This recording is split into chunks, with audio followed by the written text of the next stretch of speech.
ഞങ്ങളിന്ന് ഇഫ്താർ വിരുന്നിന് പോവുകയാണ്.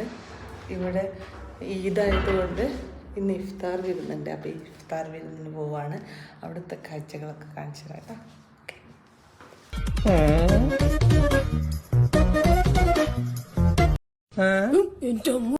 ആർക്കും വല്ലതും കൊടുക്കണോ?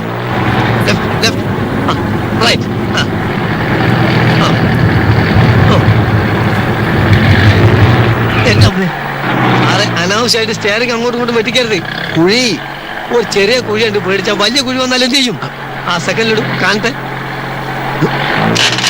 എന്താ പറിച്ചിട്ടാണല്ലോ പരിപാടിയാ? ഇതേ ഞാൻ പറഞ്ഞിട്ടുണ്ട് ഗിയർ മാറുമ്പോ ക്ലച്ച് അമർത്തണമെന്ന്. അപ്പൊ ആക്സിലേറ്ററോ? അത് പിന്നല്ലേ. ഓ, ഈ നടുവിലുള്ളതാണോ ക്ലച്ച്? എത്ര പ്രാവശ്യം ഞാൻ പറഞ്ഞിട്ട് താഴോട്ട് നോക്കരുതെന്ന്. പിന്നെ ക്ലച്ച് ഏതാണെന്ന് അറിയണ്ടേ? ക്ലച്ച് നിങ്ങളെ കാലിൽ ലെഫ്റ്റ് ആണ് ഞാൻ പറഞ്ഞില്ലേ? ഓ, അത് ശരി. അപ്പൊ ക്ലച്ച് ഇടുമ്പോ ഗിയർ അമർത്തണം അല്ലേ? പണ്ണാൻ കട്ട. ക്ലച്ച് കുഴിച്ചിടുമ്പോ ഗിയർ വലിച്ചൂരെടുക്കണം. അപ്പൊ ബ്രേക്കോ? ബ്രേക്ക് ഇടുന്നതെല്ലാം കൂടി പണ്ടാൻ അടിക്കാൻ ശേഷം ഇതൊന്നും നേരെ പിടിക്കാൻ ആർക്കും.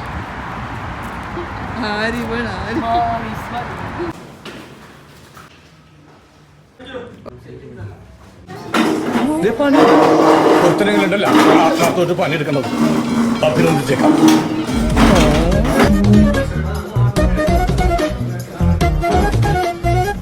എന്താ ഇത്?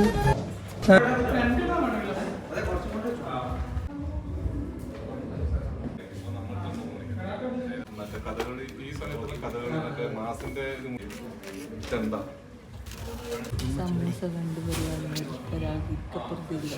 എന്ത് ചെയ്യും? എൻ്റെ വയറ്റിൽ ഗ്യാസ് കയറി കളിക്കാൻ തമിഴ്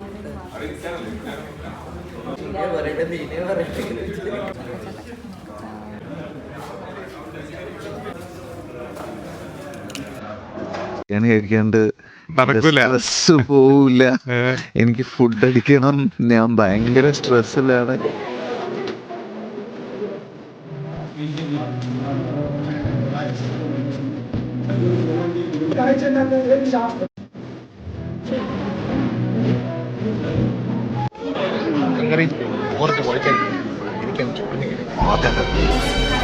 അതുപോലെ മറ്റേ ബിരിയാണിയിൽ പൈനാപ്പിൾ